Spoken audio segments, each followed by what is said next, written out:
اور پھر مسئلہ نمبر 36 جو آج انشاءاللہ ڈسکس ہونا ہے ڈیٹیل کے ساتھ، وہ ہے من گھڑت اور ضعیف الاسناد احادیث کے فتنے کا تحقیقی جائزہ، وہ بھی پرٹیکولر صحیح مسلم کے مقدمے کی روشنی میں۔ تو ایک بات میں شروع میں یہاں کلیئر کر دوں، میں نے پچھلی دفعہ بھی اشارتاً عرض کی تھی کہ جب عموماً یہ بات بولی جاتی ہے نا ضعیف حدیث، تو اس سے مراد ضعیف سند ہی ہوتا ہے۔ یہ بعض لوگ کہتے ہیں جی حدیث کی گستاخی کر دیتے ہیں، یہ کہتے ہیں ضعیف حدیث۔ بھائی جب اس کی ساری اسناد ضعیف ہوں گی پھر حدیث ضعیف ہی کہلائے گی۔ تو یہ دونوں ایکویلنٹ ورڈ استعمال ہوتے ہیں۔ البتہ اگر کبھی ایسا ہو جائے کہ ایک حدیث کی ضعیف سند ہو پھر اس کی صحیح سند بھی مل جائے، پھر ہم اس کی سند کو ضعیف کہیں گے، حدیث صحیح ہوگی۔ مثال کے طور پر سنن نبی داؤد میں ضعیف سند کے ساتھ یہ حدیث موجود ہے کہ نبی صلی اللہ علیہ وسلم نے فرمایا کتاب النکاح چیپٹر میں، اگر میں سجدے کو جائز سمجھتا تو بیویوں کو کہتا کہ اپنے خاوندوں کو سجدہ کریں اس حق کے سبب جو اللہ تعالیٰ نے ان کو دیا ہے۔ اس کی سنن نبی داؤد میں جو سند ہے وہ ضعیف ہے، لیکن یہ حدیث صحیح ہے کیونکہ اس کی صحیح سند سنن ابن ماجہ میں موجود ہے۔ تو اگر کسی حدیث کی صحیح سند مل جائے پھر وہ حدیث صحیح حدیث کہلائے گی، اس کی سند کو ضعیف کہا جائے گا۔ لیکن اگر کسی حدیث کی کوئی سند بھی ضعیف صحیح نہ ملے پھر اس حدیث کو بھی ہم ضعیف کہیں گے، وہ حدیث تو ہوئی نا۔ تو یہ بات شروع میں کلیئر کر لیں۔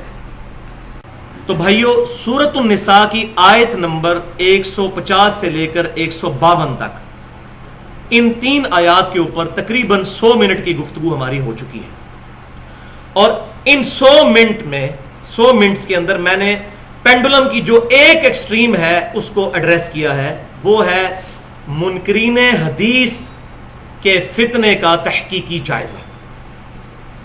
اب انشاءاللہ دوسری طرف آئیں گے، دوسری ایکسٹریم کیا ہے؟ یہ تو ایکسٹریم ہے صرف قرآن کو مانیں گے، سنت اور حدیث کو نہیں مانیں گے، اور دوسری ایکسٹریم ہے کہ ہر قسم کی حدیث، ایون بزرگوں کے لکھے ہوئی قصہ کہانیاں اور واقعات کو بھی مان کے قرآن اور سنت کا واضح طور پر انکار کر دیں گے، معاذ اللہ، انجانے میں، جان بوجھ کر نہیں۔ تو یہ ہے دوسری ایکسٹریم۔ اب یہاں میں تحدیث نعمت کے طور پر ایک بات ضرور کر دوں کہ جس طریقے سے میں نے منکرین حدیث والا معاملہ ایڈریس کیا ہے 100 منٹ کے اندر، یہ انشاءاللہ تعالی میرے اپنے علم کی حد تک کسی بندے نے نہ لکھنے میں اور نہ تقریر کے اندر اس طریقے سے پازیٹیولی ایڈریس کیا۔ اور اس سے بڑھ کر ابھی یہ جو ٹاپک میں ایڈریس کرنے جا رہا ہوں، ضعیف احادیث کا فتنہ اور من گھڑت احادیث کا فتنہ، جس کی بنیاد پر اہل بدعت اہل سنت کو کہتے ہیں یہ منکرین حدیث لوگوں کو بنا رہے ہیں، کہتے ہیں حدیث ضعیف ہے، تکو جی ضعیف کہہ دیں حدیث نو۔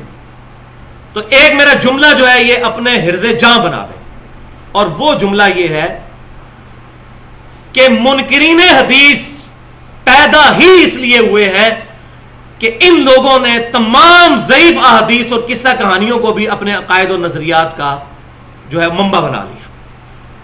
اہل السنہ اصحاب الحدیث نے تو بند باندھا ہے منکرین حدیث کے خلاف کہ نہیں بھائی آپ ٹھیک کہتے ہو، جو حدیث قرآن کے خلاف ہے ہم نہیں مانتے، وہ تو حدیثیں ہی صحیح نہیں ہیں۔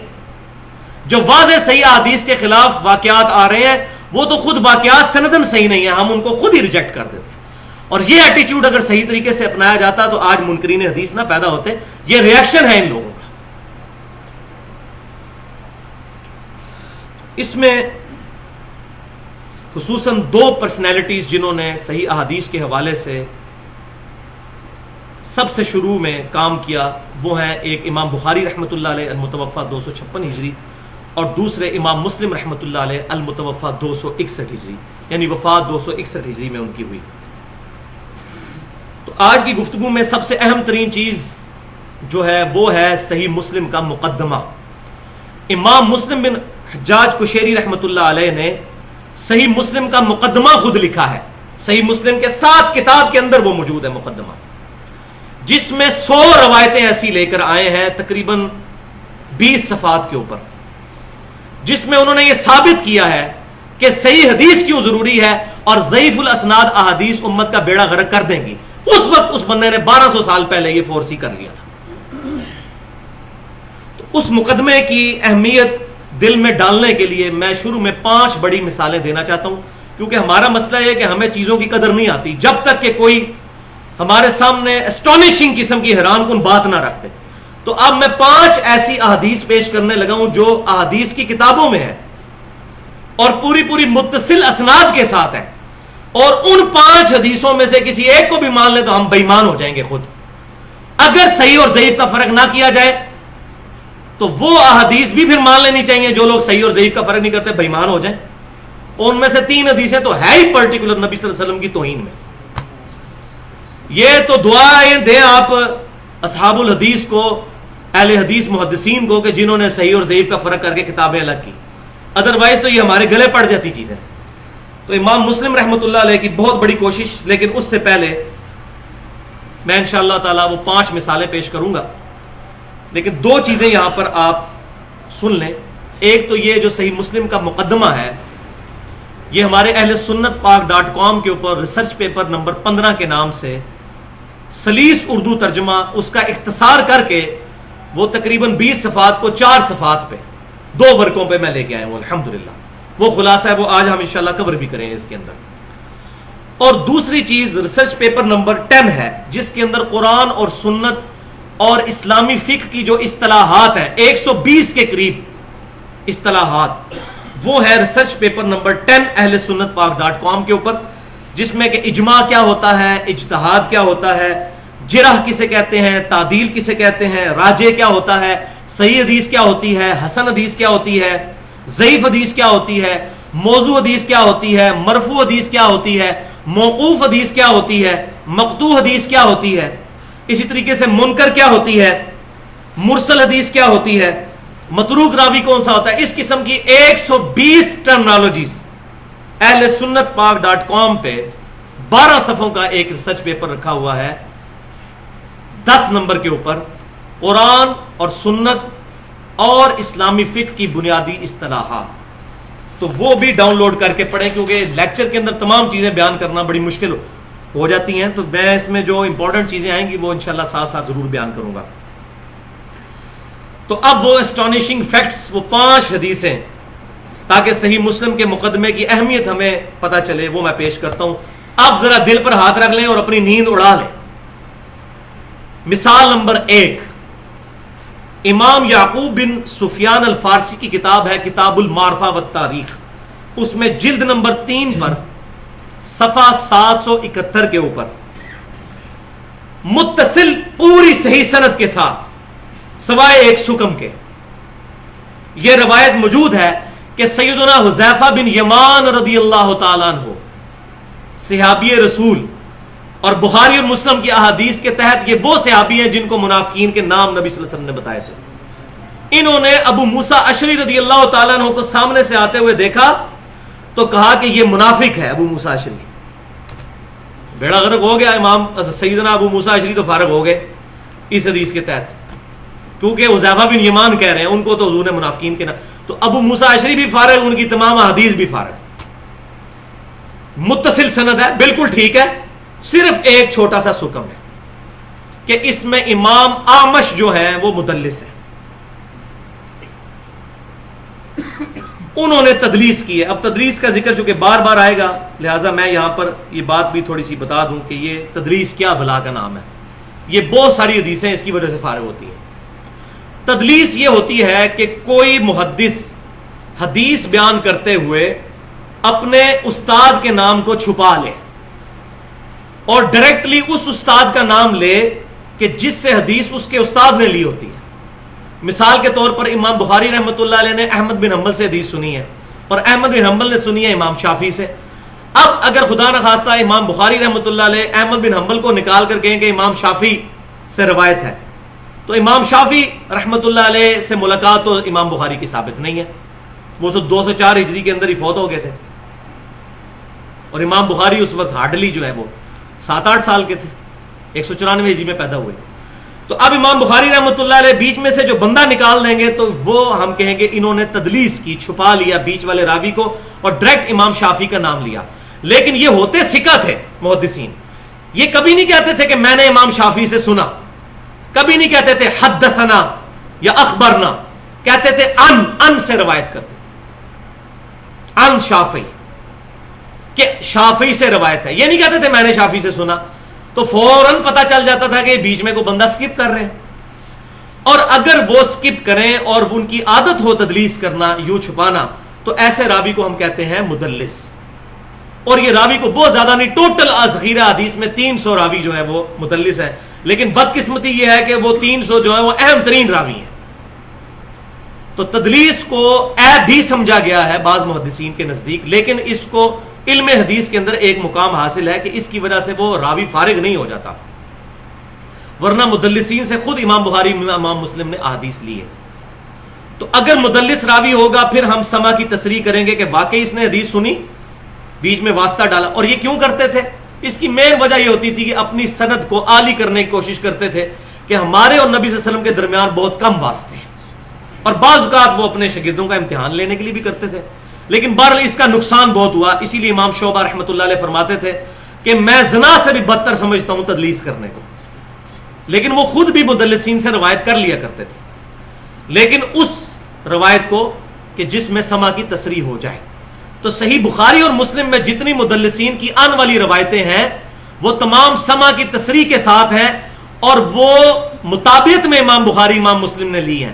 لہذا بخاری مسلم میں جو تدریس والی روایت ہوگی وہ صحیح ہوگی، کیونکہ پہلے امام بخاری امام مسلم پوری متصل سند لے کے آئیں گے، اس کی تائید کے اندر پھر مدلسین کی روایت لے کر آئیں گے. تو یہ تدریس والا مسئلہ سمجھ آ گیا. تو امام اعمش اس میں مدلس ہیں، لہذا یہ حدیث ہوئی ضعیف. اور یہ امام مسلم نے بھی لکھ دیا ہے صحیح مسلم کے مقدمے میں کہ مدلس کی آن والی روایت کے ضعیف ہونے پر سب کا اتفاق ہے جب تک سما کی تصریح نہ مل جائے. تو اسی میں یہ بات یاد رکھیں اب کہ وہ جو حدیث جو ہمارے بریلوی اور جو بندی بھائی قبروں سے فیض لینے کے لیے پیش کرتے ہیں اور اپنی کتابوں میں لکھتے ہیں، مصنف ابن ابی شیبہ کے اندر اور سنن الکبریٰ البہیقی کے اندر موجود ہے. وہ حدیث کیا ہے کہ ایک عرابی نبی صلی اللہ علیہ وسلم کی وفات کے بعد قبر پر آیا اور اس نے آ کے آپ صلی اللہ علیہ وسلم سے ریکویسٹ کی کہ یا رسول اللہ صلی اللہ علیہ وسلم میں نے اپنی جان پر ظلم کیا. اور پھر اس میں مختلف روایتیں آتی ہیں کہ قبر انور سے آواز آئی کہ تمہیں بخش دیا گیا، بعد میں خواب میں ہوا کہ بخش دیا گیا، جاؤ عمر کو میرا سلام کہہ دو، اس کو کوئی سختی نہ کرے. یہ لادا سے یہ ساری باتیں، یہ ایون حافظ ابن کثیر نے بھی یہ بے سند بات لکھ دی. تو اس کی پوری سند مصنف ابن ابی شیبہ میں موجود ہے اور سنن الکبریٰ بہیقی کے اندر موجود ہے. سند بالکل ٹھیک ہے، یہی راوی اعمش مدلس ہے. لہذا اگر ہمارے بریلوی اور دیوبندی بھائیوں نے اس حدیث کو صحیح ماننا ہے، قبر پہ جا کے یہ مانگنے والی، پھر اس حدیث کو بھی صحیح مانے کہ ابو موسیٰ اشعری بھی منافق ہے. معاذ اللہ استغفر. ایک مسئلہ حل کریں گے دوسرا خراب ہو جائے گا. اسی طریقے سے سنن الکبریٰ بہیقی کے اندر صحیح سند کے ساتھ حدیث موجود ہے کہ 3 مسجدوں کے علاوہ کسی مسجد میں اعتکاف جائز نہیں، مسجد نبوی، بیت اللہ شریف اور مسجد اقصی. یہ حدیث بھی پوری سند اس کی متصل ہے، لیکن اس میں سفیان بن عیینہ رحمۃ اللہ علیہ مدلس ہے، انہوں نے ان سے روایت کی ہے.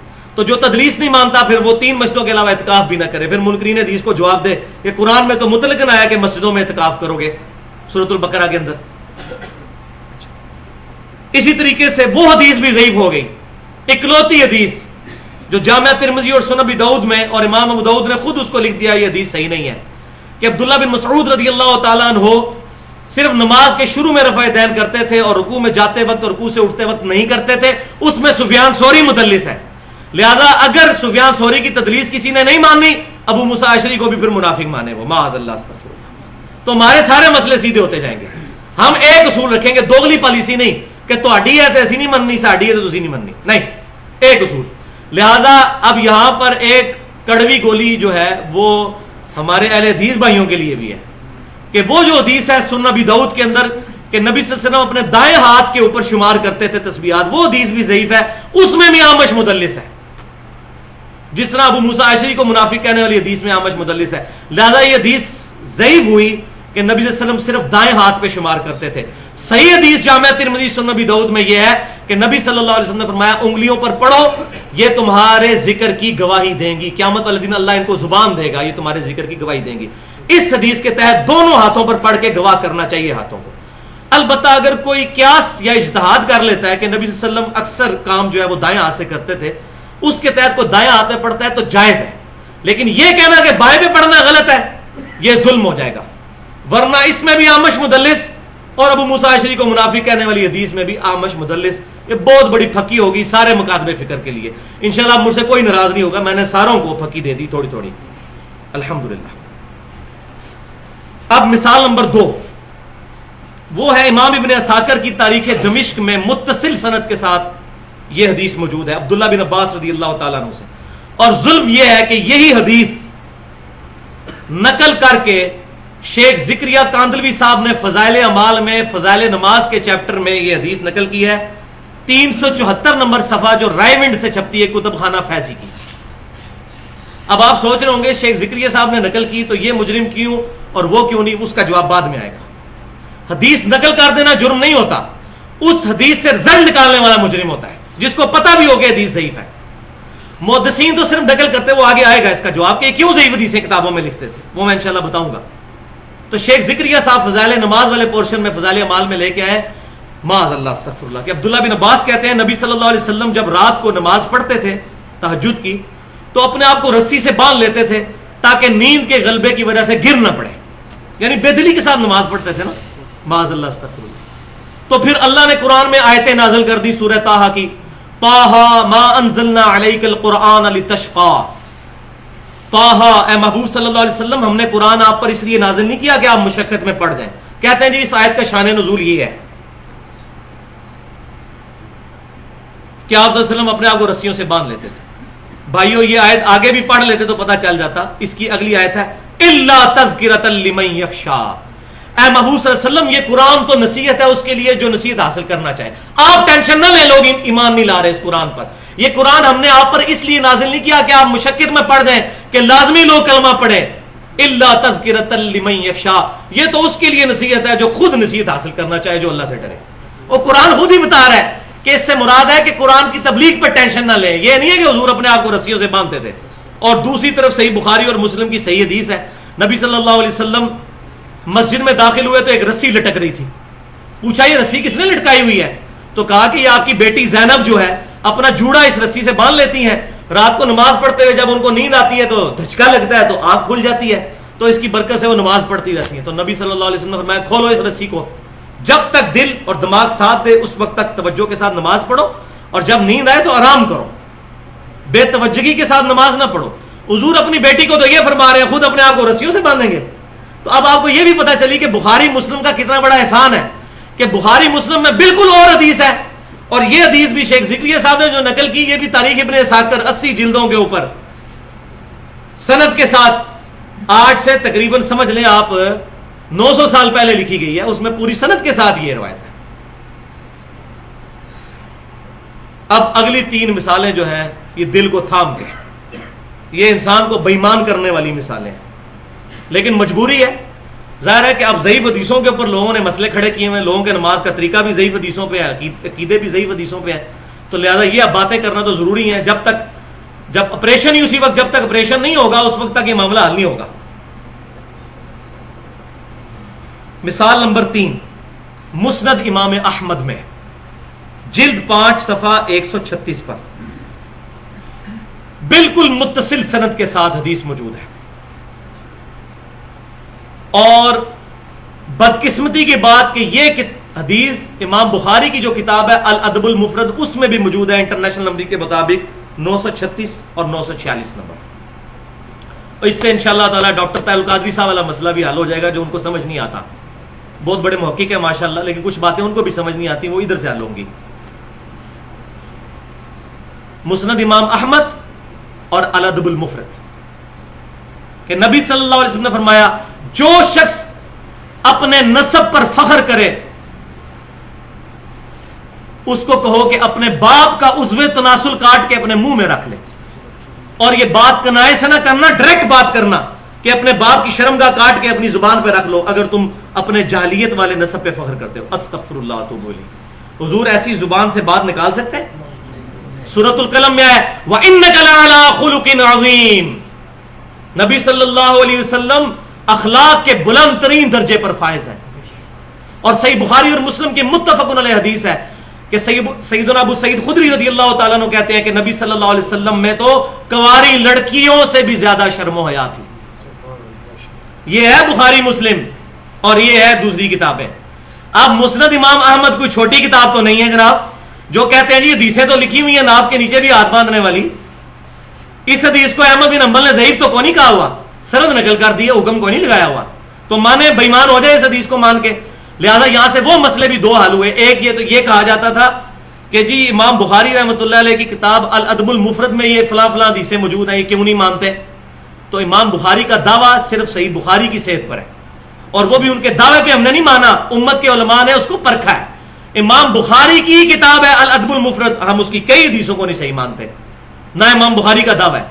لہذا صحیح بخاری اور مسلم کے علاوہ کوئی حدیث کی کتاب ایسی نہیں جس کی ساری متصل الاسناد احادیث قطعی الصحت ہوں. ورنہ اور یہاں وہ دوسری معاملہ بھی حل ہو گیا. ادھر یہ والا معاملہ جس کو ڈاکٹر طاہر قادری صاحب کہتے تھے جی یہ بخاری نے لکھا ہے, اب مانتے کیوں نہیں آپ الادب المفرد کو؟ تو بھائی مانتے ہیں اگر سند صحیح ہوگی. صحیح بخاری سے باہر امام بخاری کی جتنی کتابیں سند صحیح پیش کرنی ہوگی. اور دوسرا مسئلہ حل ہوا جو یہ کہتے ہیں جی ہم امام حنیفہ کے مقلد ہیں, آپ امام بخاری کے مقلد ہیں. تو اگر ہم امام بخاری کے مقلد ہوتے تو ان کی یہ ساری حدیثوں کو ہم مان لیتے. ہم امام بخاری کے مقلد نہیں, ان کی احادیث لیتے ہیں. امام حنیفہ کی بھی کوئی حدیثیں ہیں تو لے کے ہمارے سارے آنکھوں پر. لیکن اگر ان کی وفات کے 400 سال کے بعد ایک بندہ کتاب لکھ کے کہ امام حنیفہ نے فرمایا اور سند بیان کوئی نہ کرے, ہدایہ لکھ دے, تو ہم کیسے مان لیں؟ سند کے بغیر تو حدیث نہیں مانی جاتی. امام حنیفہ رحمۃ اللہ علیہ کی بات کہاں سے مان لی جائے گی؟ لہذا یہ مسئلہ بھی حل ہوا.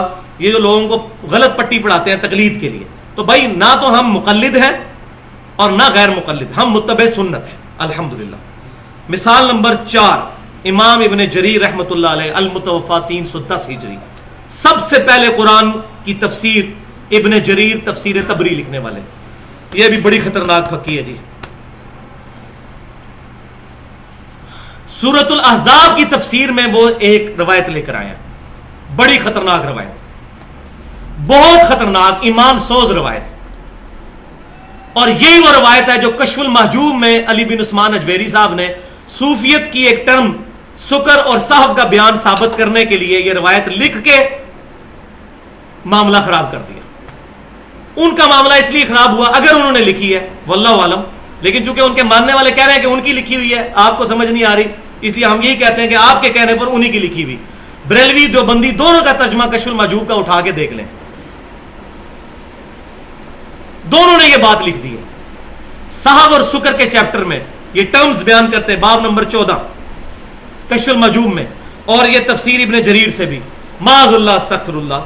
نبی صلی اللہ علیہ وسلم کی نظر ایک دفعہ زید بن حارثہ منہ بولے بیٹے اپنے, ان کی بیوی پہ پڑی تو حضور کو پسند آ گئی, کسی کی بیوی, معاذ اللہ. پھر اللہ تعالیٰ نے حضور صلی اللہ علیہ وسلم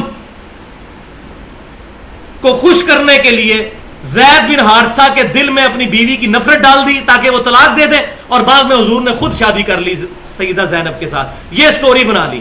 ہوا یہی تھا کہ زید نے چھوڑ دیا, لیکن اس طریقے سے نہیں ہوا تھا. وہ سورۃ الاحزاب آپ پڑھ کے دیکھ لیں, وہ ایسا ہوا ہی نہیں. لیکن یہ روایت لکھ دی. اب اس روایت کو اگر ہم مان لیں تو منکرین حدیث بھی ٹھیک کہتے ہیں. قرآن تو کہہ رہا ہے ما ضل صاحبکم وما غوا, تمہارے نبی نہ کبھی بہکے ہیں نہ کبھی بہرا چلے. نبی کے لیے سکر ثابت کر دیا ظالموں نے صوفیت ثابت کرنے کے لیے.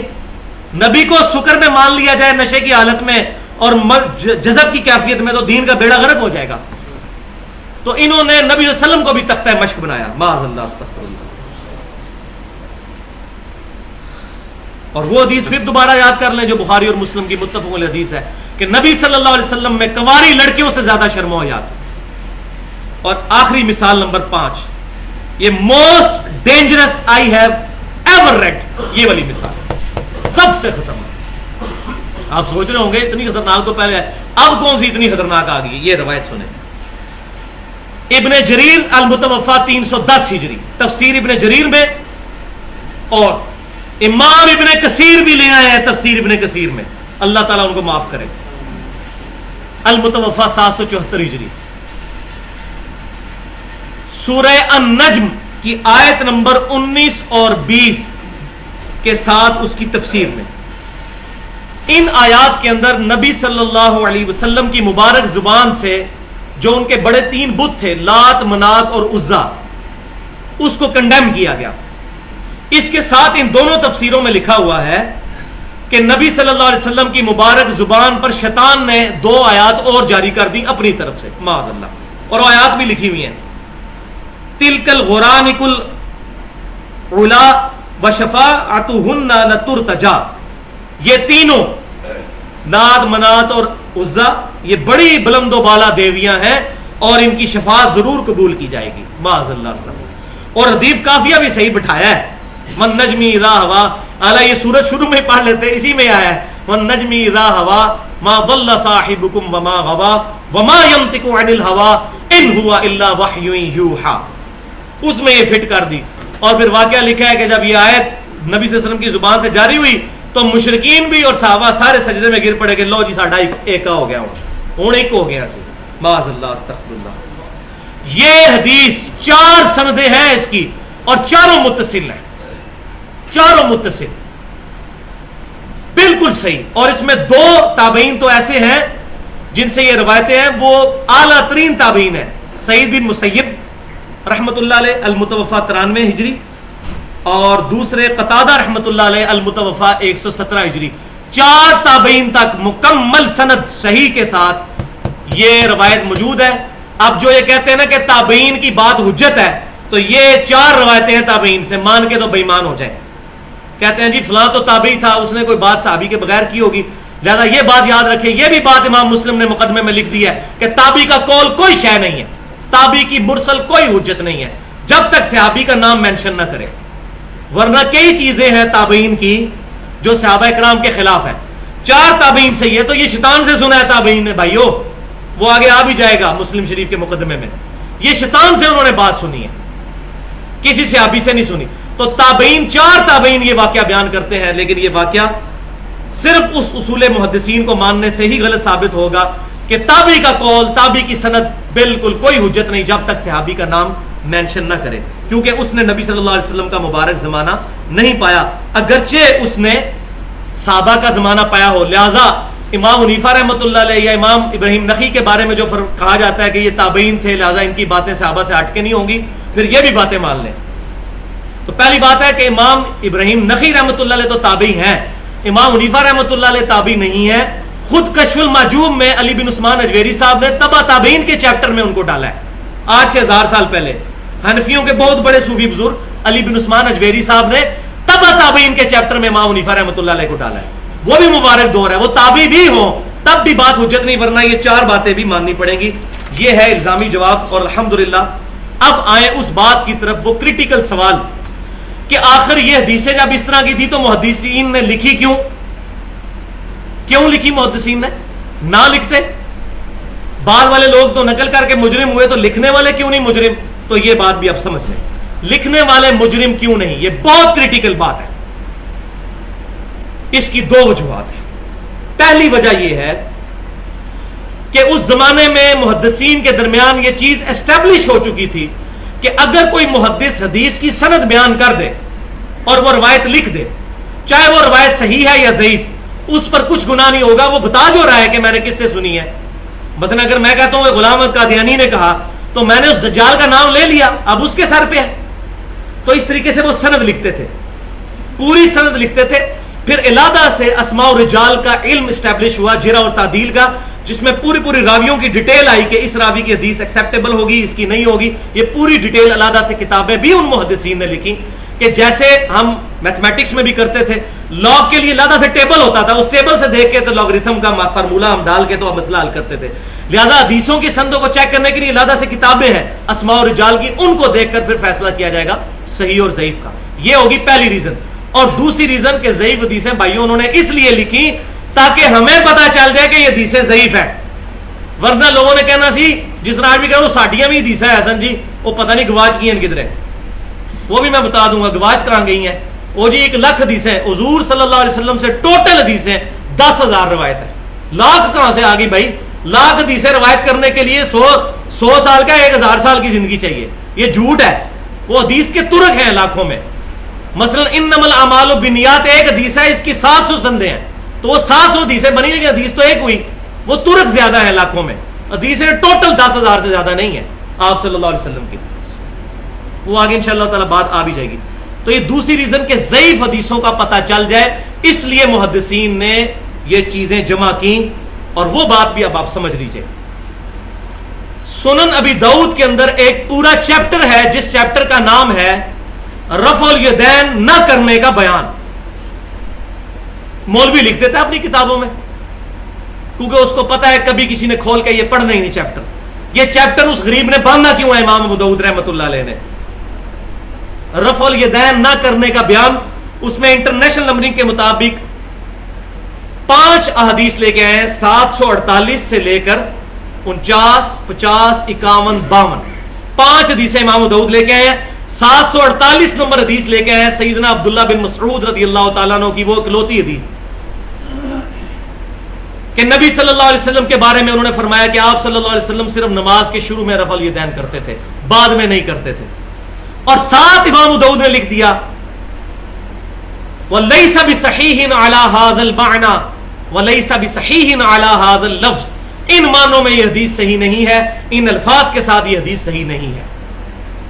اب انہوں نے مولویوں نے کیا کیا، اردو ترجمے والی جو تھی ابو داؤد، اس میں سے یہ اس کی عربی بھی نکال دی، اردو بھی نکال دی، لیکن عربی نسخوں میں موجود ہے ان کے اپنے مکتبہ رحمانیہ والوں میں، اور چور لنگوٹی چھوڑ جاتا ہے مشکات شریف میں نکالنا بھول گئے۔ مشکات والے نے بھی یہ حدیث لکھی ہے اور ساتھ لکھا ہے کہ وقال ابو داؤد لیس بصحیح علی ھذا المعنی، مشکات سے نکالنا بھول گئے، چور اپنی لنگوٹی تو چھوڑ جاتا ہے نا۔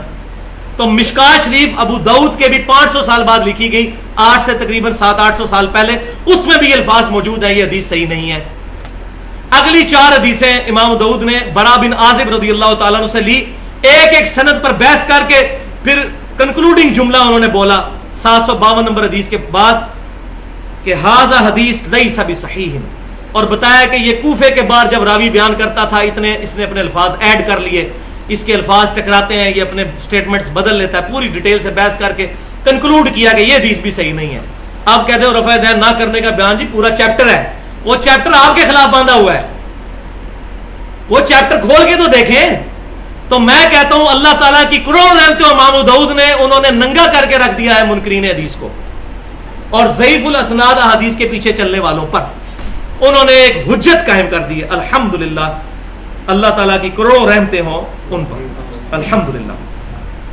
تو نماز محمدی صلی اللہ علیہ وسلم پر پورا میرا ایک ریسرچ پیپر ہے، مکمل نماز محمدی صحیح احادیث کی روشنی میں، اہل سنت پاک.com پر ریسرچ پیپر نمبر 8 رکھا ہوا ہے، 140 احادیث صرف 4 صفحوں میں سمو کے پوری نماز کا طریقہ ایڈریس کیا گیا ہے۔ ڈیٹیل کسی کو چاہیے ہو تو وہاں سے پڑھ لیں۔ یہ تو تھی حدیثیں، لیکن مسئلہ یہاں ہے کہ بزرگان دین کی کتابوں سے بھی واقعات، علماء کی کتابوں سے قصہ کہانیاں، ان کے نظریات بھی پروپیگیٹ کیے جا رہے ہیں۔ اب اس میں مجھے پورا گھنٹہ زیادہ سے چاہیے، لیکن میں بیان نہیں کر رہا، صرف آپ کو 2 ریسرچ پیپر بتانے لگا ہوں، وہ آپ اہل سنت پاک.com سے ڈاؤن لوڈ کر لیں۔ ایک ہے ہمارا ایکسپلوسیو ریسرچ پیپر، جس کی وجہ سے ہمارے قتل کے فتوے نکالے ادھر مولویوں نے کہ یہ ہمارے بزرگوں کا گستاخ ہے، شکر الحمدللہ، لیکن یہ نہیں بتایا کہ بزرگوں نے گستاخی کیا کی ہوئی ہے جس کو یہ گستاخی کہہ رہا ہے، کہ ان کی کتابوں میں لکھا ہے لا الہ الا اللہ اشرف علی تھانوی رسول اللہ، معاذ اللہ، اللہم صلی علی اشرف وعلی آل اشرف، لا الہ الا اللہ چشتی رسول اللہ۔ یہ نہیں بتا رہے کہ بزرگ کر کے کیا گئے ہوئے ہیں، تو جو غلطیاں نکالا اس کو کہتے ہیں بزرگوں کا گستاخ ہے۔ الحمدللہ ہم بزرگوں کے گستاخ، آپ رسول اللہ کے گستاخ، ہم تو زیادہ گناہگار ہوں گے، آپ کا تو ایمان ہی نہیں باقی رہے گا۔ الحمدللہ ہم وہ بھی نہیں، رسول اللہ کے گستاخوں کے ہم گستاخ ہیں، رسول اللہ کے غلاموں کے ہم غلام ہیں، الحمدللہ۔ لیکن پہلے غلام ہونا تو ثابت کرے، اپنے ناموں کے کلمے پڑھوانے والے جو ہیں وہ آپ پڑھیں گے، اس میں پورے حوالے موجود ہیں، اندھا دھند پیروی کا انجام، ریسرچ پیپر نمبر 2 اور ریسرچ پیپر نمبر 6 قبروں سے فیض کے عقیدے کا تحقیقی جائزہ۔ اس میں نے انڈیا پاکستان کے بڑے بڑے جو علماء گزرے ہیں جن کی وجہ سے لوگ قرآن اور حدیث کو چھوڑ دیتے ہیں، ان کے معاملات کھولے کہ دیکھیں بھائی ان کی یہ باتیں بھی ہیں، اب فیصلہ آپ خود کریں۔ اور الحمدللہ وہ پورے ریسرچ پیپر بڑے احترام کے ساتھ لکھے ہیں، مولانا احمد رضا بریلوی صاحب، مولانا اشرف علی تھانوی صاحب، ہر ایک بندے کا نام احترام سے اور پروٹوکول کے ساتھ لکھا ہے، اور کوئی اس پہ کمنٹس پاس نہیں کیے، بلکہ صرف ان کی عبارت اور نیچے حدیث لکھ دی ہے، وہ آپ خود پڑھ لیں۔ تو اب آ جائیں یہ ساری باتیں کس لیے تھیں، وہ تھا امام مسلم کا مقدمہ۔ انشاءاللہ تعالی مجھے اب لگ رہا ہے کہ انشاءاللہ 1 گھنٹہ پورا ہو گیا، اور میرا 1.5 گھنٹے کا ٹارگٹ تھا، وہ 30 منٹ میں انشاءاللہ یہ گفتگو مکمل ہو جائے گی انشاءاللہ، کیونکہ مجھے اندازہ ہو گیا میں کس جگہ پہ پہنچ چکا ہوں۔ تو صحیح مسلم کا مقدمہ، یہ اہم ترین، یہ مقدمہ میری طرف متوجہ ہوں بھائیوں، یہ مقدمہ 2 اعتبار سے مہر ہے، ایک ان فنیٹکس کے اوپر جو یہ کہتے ہیں کہ حدیث کا علم تو ویسے ہی لکھ دیا گیا ہے, کوئی احتیاط نہیں کی گئی. یہ آپ پڑھیں گے آپ کو حیرانگی ہوگی کہ سب سے بڑے منکرین حدیث جو ہے امام مسلم خود ہے. سو کالڈ منکرین حدیث کس طرح حدیثوں کو ریجیکٹ کرتے ہیں کہ یہ من گڑت ہیں, یہ ضعیف روایتیں ہیں, بچو ان سے. پوری سائنس ہے یہ علم. یہ کہتے ہیں جی جو دل میں آیا تو حدیثیں لکھ دی محدثین نے. آپ کو یہ پڑھ کے لگے گا مسلم کا مقدمہ کہ سب سے بڑے منکر تو وہ خود تھے, کس طرح انہوں نے حدیثیں ریجیکٹ کی ہیں اور صحیح حدیثوں کو الگ کیا ہے. تو ایک تو ان پر مہر, اور دوسرا ان بزرگوں کی تعلیمات پر اندھے دھند پیچھے چلنا اور ضعیف روایتوں کے ذریعے, قصہ کہانیوں کے ذریعے اپنے عقائد اور نظریات بنانا. ان کے اوپر بھی یہ مہر ہے کہ بھائیو یہاں تو حدیثیں نہیں سنبھالی جا رہی ہیں, آپ بزرگوں کے واقعات کی بات کر رہے ہیں اور عجیب و غریب قسم کے قصہ کہانیوں کی بات کر رہے ہیں. قطعاً ایسا نہیں. تو اب اللہ کا نام لے کر وہ صحیح مسلم کا مقدمہ شروع کرتے ہیں. ایک دفعہ دروشی پڑھے, اللہم صلی علی محمد وعلی آل محمد کما صلیت علی ابراہیم وعلی آل ابراہیم انک حمید مجید. اللہم بارک علی محمد وعلی آل محمد کما بارکت علی ابراہیم وعلی آل ابراہیم انک حمید مجید. صحیح مسلم کا مقدمہ پڑھتے ہوئے آپ کو لگے گا یہ آج کل جو ہم باتیں کر رہے ہیں نا, لوگ کہتے ہیں عجیب و غریب باتیں کر رہے ہیں, یہ ساری باتیں امام مسلم نے کی ہوئی ہیں. یہ بھی آپ کو اندازہ ہو جائے گا انشاءاللہ. اس مقدمے نے میری زندگی چینج کی ہے, صحیح اور حدیث اور ضعیف حدیث کے فرق کے اعتبار سے.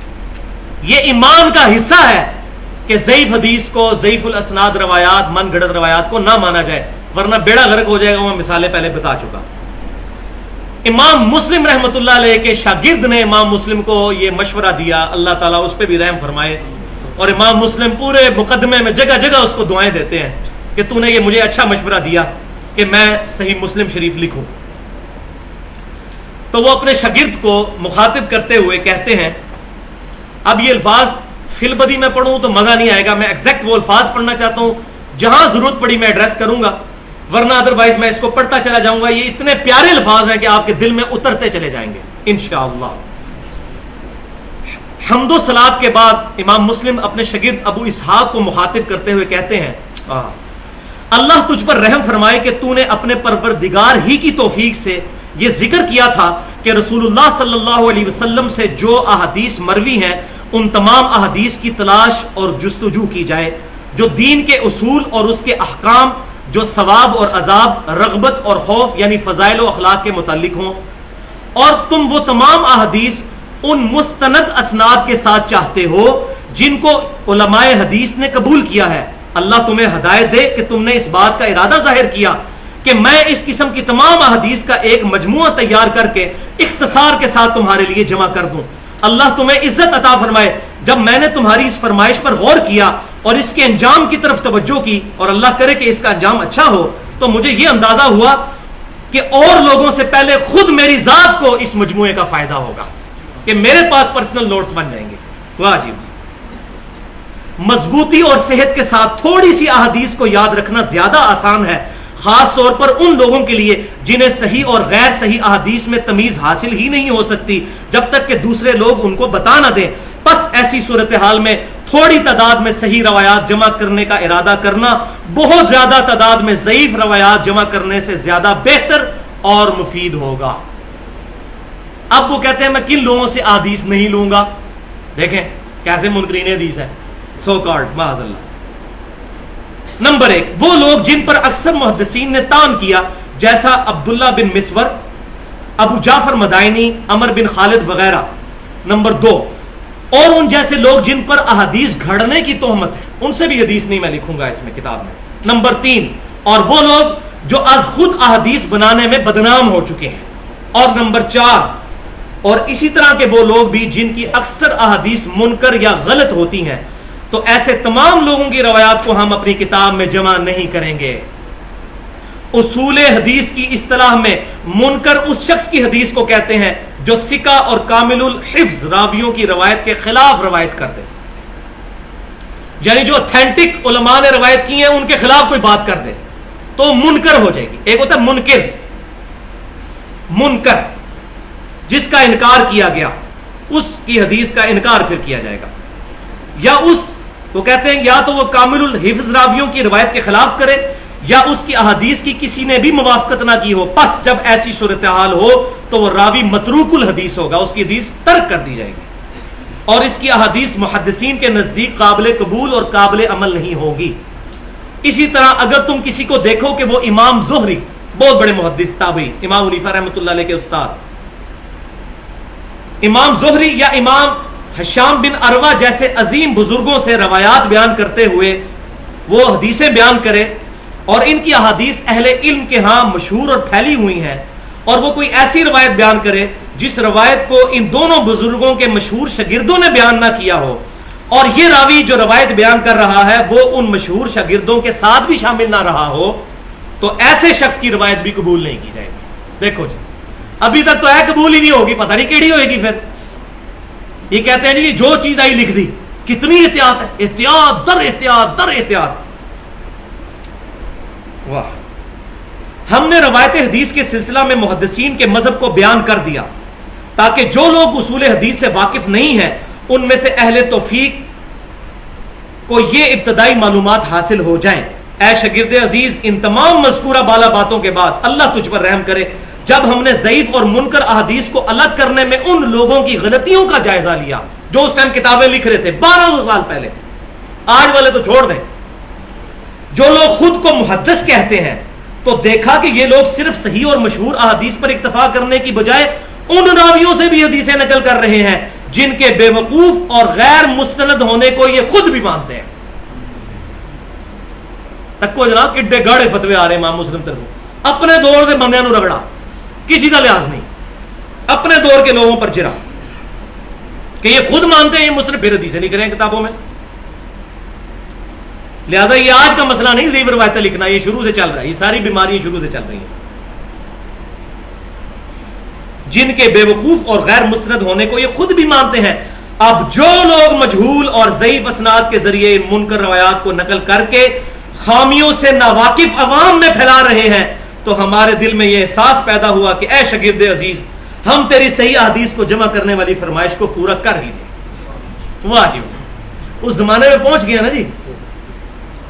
اب کہتے ہیں یاد رکھو اے شاگرد، اللہ تمہیں توفیق دے، یہ بات اچھی طرح ذہن نشین کر لو کہ ہر ایک محدث جو صحیح اور غیر صحیح احادیث کی پہچان اور ثقہ اور غیر ثقہ راویوں کی معرفت رکھتا ہے، اس پر واجب ہے کہ وہ صرف ایسی احادیث نقل کرے جن کی اسناد صحیح ہو، اور ان کے راویوں میں سے کوئی راوی بھی جھوٹا، بدعتی اور سنت کا مخالفت کرنے والا نہ ہو۔ یہ 3 شرطیں یاد رکھ لیں۔ ایک پہلی شرط تو بیان کر چکے ہیں، حفظ ٹھیک ہونا چاہیے۔ صحیح حدیث کے لیے مینلی 3 شرطیں ہیں، ان میں سے ٹاپ آف دا لسٹ 2 ہیں۔ حفظ ٹھیک ہو، ریممبرنس اس کی ٹھیک ہو، حفظ جس کو عربی میں کہتے ہیں، اردو میں یاداشت۔ دوسری چیز صدق، عربی میں صدق، اردو میں سچائی، انگریزی میں ٹروتھ۔ یہ 2 بنیادی چیزیں ہیں۔ حافظہ ٹھیک ہو، دماغ خراب نہ ہو گیا ہو، بعض کا صحیح راوی بھی بڑھاپے کے اندر غلط ملت کر دیتے تھے، اور سچا ہو۔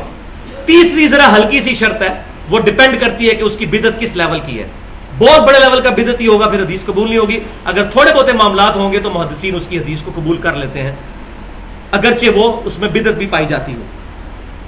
تو وہ کہتے ہیں کہ کوئی بھی جھوٹا، بدعتی اور سنت کا مخالفت کرنے والا نہ ہو، یا اس راوی کا عیب فاش نہ ہوا ہو۔ یہ بھی ہو سکتا ہے کہ آپ کو پتہ نہ چلے، لیکن جب پتہ چل جائے پھر حدیث نہیں لی جائے گی۔ اور ہمارے اس قول کی دلیل قرآن پاک سورۃ الحجرات کی وہ آیت نمبر 6 ہے۔ کہتے ہیں حدیثیں کٹھی کی ہیں، قرآن کو نہیں مانتے۔ امام مسلم نے قرآن سے ہی دلیل پکڑی ہے کہ میں یہ جو کہہ رہا ہوں نا صحیح حدیث، یہ میں اپنی طرف سے نہیں کہہ رہا، یہ قرآن میں آیا، اور ساتھ انہوں نے لکھا کہ اس کی مخالفت کوئی کرنے کی جرت بھی نہیں کرے گا ہماری اس دلیل کی۔ اور وہ آیت کیا ہے؟ سورۃ الحجرات کی آیت نمبر 6، یا ایھا الذین آمنوا ان جاءکم فاسق بنبأ فتبینوا، اے ایمان والو، اگر کوئی فاسق شخص کوئی خبر تمہارے پاس لے کر آئے اس کی تحقیق کر لیا کرو۔ کیوں؟ ان تصیبوا قوما بجہالۃ فتصبحوا علی ما فعلتم نادمین، کہیں ایسا نہ ہو کہ تم اگنورنس میں، جہالیت کے اندر، نہ جانتے ہوئے کسی قوم کو نقصان پہنچا بیٹھو اور بعد میں تمہیں شرمندگی ہو کہ تم نے اس قوم کے ساتھ یہ معاملہ کیوں کیا۔ یہ قتال کے معاملے میں پرٹیکولر بات ہے، اور تعویل خاص کے اعتبار سے یہ ہے فاسق لوگوں کی خبر قبول نہیں ہوگی۔ اب آگے امام مسلم کہتے ہیں یاد رکھو محدثین کے نزدیک فاسق کی روایت اسی طرح مردود ہے جس طرح تم عام لوگوں کے نزدیک اس کی گواہی غیر مقبول ہے. قرآن حکیم سے خبر فاسق کا غیر معتبر ہونا ثابت ہے اور اس پر حدیث بھی گواہ ہے کہ منکر راوی کی روایات بیان کرنا درست نہیں, اور وہ حدیث وہ ہے جو رسول اللہ صلی اللہ علیہ وسلم سے شہرت کے ساتھ منقول ہے کہ جس نے علم کے باوجود جھوٹی حدیث کو میری طرف منسوب کیا وہ جھوٹوں میں سے ایک جھوٹا ہے. جھوٹے بندے کی حدیث نہیں لی جائے گی. اس کے بعد امام مسلم رحمۃ اللہ علیہ پھر حدیثیں لے کر آئے ہیں اپنی بات کے ثبوت میں. پہلی 6 حدیثیں 4 جید صحابہ سے, سیدنا علی, سیدنا انس, سیدنا ابو ہریرہ, سیدنا مغیرہ بن شعبہ رضی اللہ عنہم اجمعین. ایک ہی حدیث, جس شخص نے, اور یہ حدیث متفق علیہ ہے, صحیح بخاری میں بھی موجود ہے, جس شخص نے میری طرف کوئی ایسی بات منسوب کی جو میں نے ارشاد نہیں فرمائی وہ اپنا مقام دوزخ میں دیکھ لے. وَلِعَاذُ بِاللَّهِ تَعَالَى.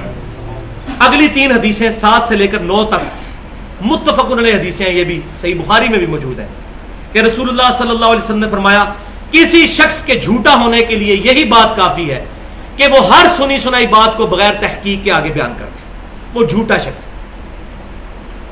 پھر حدیث نمبر 16 سیدنا ابو ہریرہ رضی اللہ تعالیٰ عنہ سے روایت ہے کہ رسول اللہ صلی اللہ علیہ وسلم نے فرمایا آخری زمانے میں جھوٹے دجال لوگ پیدا ہوں گے, تم سے ایسی ایسی احادیث بیان کیا کریں گے جو تمہارے آباء و اجداد نے نہیں سنی ہوں گی. ان سے بچنا کہیں تمہیں گمراہ نہ کر دیں اور فتنے میں مبتلا نہ کر دیں. اور یہ نہ سمجھے یہ آج کے زمانے کی بات ہو رہی ہے, یہ امام مسلم کے زمانے کی بات ہو رہی ہے. وہ کہہ رہے ہیں میں اسی لیے تو یہ کر رہا ہوں کہ لوگ جھوٹی حدیثیں گڑھ رہے ہیں. تو یہ لوگ ہمیں کہتے ہیں یہ نئی حدیثیں میں, بھائی نئی حدیث صحیح بخاری کو نہیں لکھی ہوئی ہے. آپ اور آپ کے آباء و اجداد اگر جائل رہے ہیں تو اس کی وجہ سے یہ حدیث ہمارے پہ فٹ کر رہے ہیں. چور بھی کہے چور چور. تو میں ابراہیم علیہ السلام والے جملہ بولوں گا انتم وآباؤکم فی ضلال مبین, تم اور تمہارے آباء و اجداد بھی گمراہ تھے. اگر انہوں نے بھی بخاری نہیں پڑھی, وہ تو 1200 سال پہلے بخاری لکھی گئی ہے. تمہیں اگر نہیں پتہ لگا صحیح بخاری میں نماز کا طریقہ کیا ہے, صحیح مسلم میں, تو انتم وآباؤکم فی ضلال مبین ہم پہ کیوں لگاتے ہو؟ ہم پہ تو تب لگاؤ جب ہم کوئی ایسی حدیث پیش کریں جیسے ان کے مولویوں نے مل کے ایک ایسی حدیث بنائی ہے جو دنیا کی کسی حدیث کی کتاب میں موجود نہیں ہے کہ صحابہ کرام یا منافقین بت رکھ کے آتے تھے اس لیے نبی صلی اللہ علیہ وسلم صحابہ کرام رفع دین کرتے تھے. یہ حدیث دنیا کی کسی حدیث کی کتاب میں لکھی ہو نا, چاہے ضعیف سند کے ساتھ, ہمیں دکھائیں ہم رفع دین چھوڑ دیں گے. حدیثیں تو یہ گھڑ رہے ہیں, چور بھی کہ چور چور. وَلِعَاذُ بِاللَّهِ تَعَالَى. اگلی 17 نمبر حدیث کا لفظ صحابہ کرام تابعین کے اقوال پہ بھی بولا جاتا ہے. عبداللہ بن مسعود رضی اللہ تعالیٰ عنہ کا قول ہے. عبداللہ بن مسعود رضی اللہ تعالیٰ عنہ کہتے ہیں بعض اوقات شیطان انسانی شکل میں اتر کر کسی مجمع میں حدیث بیان کرتا ہے, اور جب مجمع چھٹ جاتا ہے تو لوگوں میں سے ایک شخص آتا ہے, وہ کہتا ہے یہاں ایک آدمی حدیث بیان کر رہا تھا, اس کی شکل تو ہمیں یاد ہے لیکن اس کا بایو ڈیٹا کوئی نہیں پتا, اور وہ شیطان ہوتا ہے حدیث بیان کر کے چلا جاتا ہے. اسی لیے اسماء و رجال کا علم اسٹیبلش کیا گیا ہے کہ پتہ چلے کس نے حدیث بیان کی. اے نہیں کہ ایک بزرگ فرماتے ہیں, حضرات فرماتے ہیں, سرکار فرماتے ہیں, سن سنا کے سننی نہیں, پڑھ پڑھا کے سننی.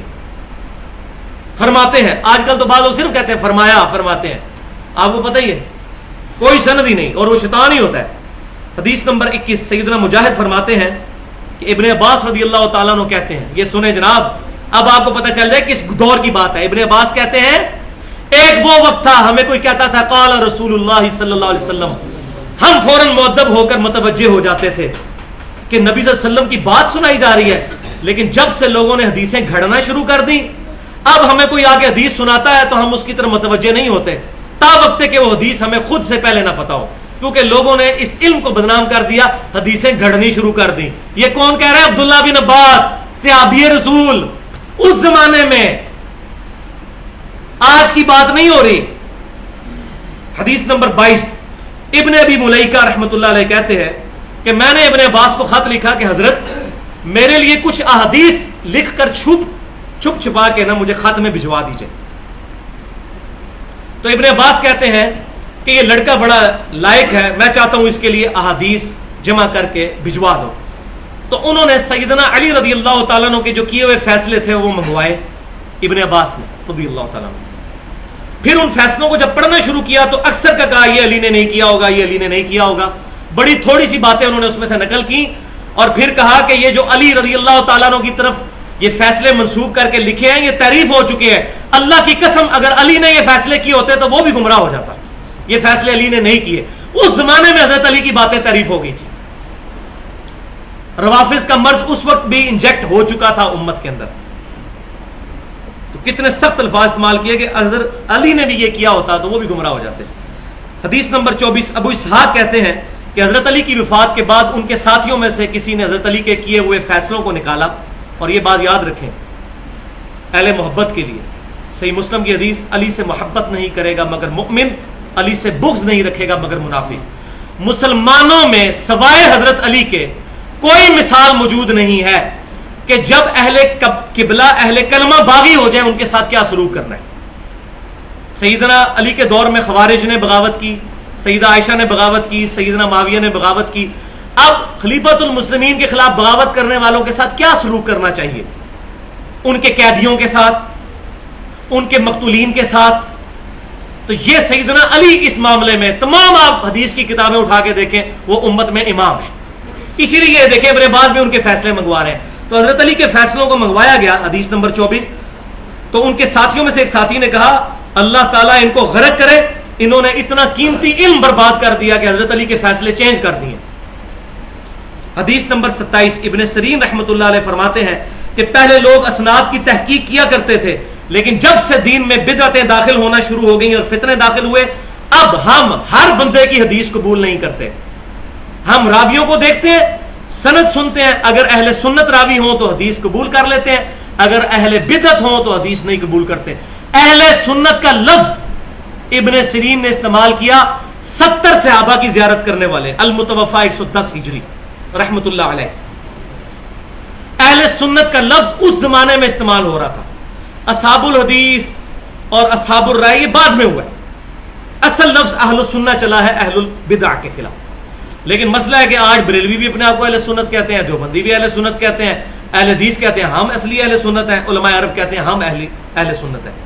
تو اہل سنت وہ ہوگا جو کتاب و سنت کو صحابہ تابعین تبع تابعین کے منہج کے مطابق تقلید کرتے ہوئے نہیں, اور نہ غیر مقلدانہ رویہ اختیار کرتے ہوئے اتباع سنت کے جذبے کے ساتھ عمل کرے گا, وہ ہوگا اہل سنت. اہل سنت کی حدیث ہوگی, اہل بدعت کی نہیں. حدیث نمبر 30, عبداللہ بن زکوان رحمت اللہ علیہ اپنے والد سے نقل کرتے ہیں کہ میں نے مدینہ شریف میں 100 ایسے لوگوں کو پایا, 100 لوگ, اب یہ سننی ہے بات, 100 ایسے لوگوں کو پایا جن لوگوں پر, ان تابعین پر تمام مدینے والے لوگ متفق تھے کہ یہ بڑے نیک لوگ ہیں, اور اس پر بھی متفق تھے کہ ان کی حدیث قبول نہیں کی جائے گی, کیونکہ چوڈو نے پنجابی اس گال کی تھے, بولے بالے ہیں, ان کو نہیں پتا, ان کو کوئی ضعیف حدیث بیان کرے گا آگے سنا دیں گے, بس تسبیح پھیرنے والے ہیں, خالی نمازیں روزے کرنے والے ہیں. یہ بڑا کلیور علم ہے, چوڈو بندہ تو بیان نہیں کر سکتا, اسی لیے تو مولویوں نے آج چوڈو بنایا ہوا ہے ہمیں ضعیف روایتیں بیان کر کے. تو 100 تابعین پر اتفاق تھا کہ یہ نیک ہے, اور اس پہ بھی اتفاق تھا حدیث ان کی کوئی نہیں قبول ہوگی. وہ آگے بھی آ رہی ہے ایک اور چیز. عبداللہ بن عثمان فرماتے ہیں میں نے عبداللہ بن مبارک کو فرماتے ہوئے سنا کہ اسناد دین کا حصہ ہے, اگر دین میں سند نہ ہو تو ہر شخص اپنی مرضی کا دین بیان کرے گا. اب یہ مولوی کہتے ہیں دیکھو جی سند ضروری ہے درس نظامی دی, اوہ درس نظامی کی سند نہیں ہے, یہ حدیث کی سند ہے. وہ دھوکہ دیتے ہیں, لیکن اسی روایت کو آگے سے پڑھ لیں وہ دھوکہ ختم ہو جائے گا. یہ سند ہے حدیث کی کہ کس نے کس سے سنا, اس نے اس سے. مثلا امام بخاری رحمۃ اللہ علیہ کہتے ہیں بیسٹ سند کیا ہے, میں نے سنا احمد بن حنبل سے, احمد بن حنبل نے سنا امام محمد بن ادریس شافعی سے, محمد بن ادریس شافعی نے سنا امام مالک بن انس سے, امام مالک بن انس نے سنا امام نافع سے, امام نافع نے عبداللہ بن عمر سے, اور عبداللہ بن عمر نے رسول اللہ صلی اللہ علیہ وسلم سے. یہ ہے گولڈن چین سند, یہ سند ہے, ڈگری نہیں ہے. ڈگری تو صحابہ کے پاس بھی کوئی نہیں تھی, کہ ڈگری والا کام تو بعد میں شروع ہے. ڈگری علم کے لیے ضروری نہیں ہے, علم پڑھنا اور سمجھنا ضروری ہے. تو عبداللہ بن مبارک کا قول حدیث نمبر 32 کہ اسناد دین کا حصہ ہے, اگر دین میں سند نہ ہو تو ہر شخص اپنی مرضی کا دین بیان کرے گا. تو یہ سند بھی سمجھ لی, اب ترک بھی سمجھ لیں. ترک کہتے ہیں ٹریک کو. مثال کے طور پر ایک صحابی نے ایک حدیث بیان کی, 10 تابعین نے وہ حدیث سنی, تو ایک حدیث اور اس کی 10 سندیں بن گئی. پھر ہر تابعی آگے 10 تبع تابعین کو وہ حدیث سکھائے, تو کتنا ہو گیا 10 ضرب 10 100. ایک حدیث تھی سیدنا ابو ہریرہ کی,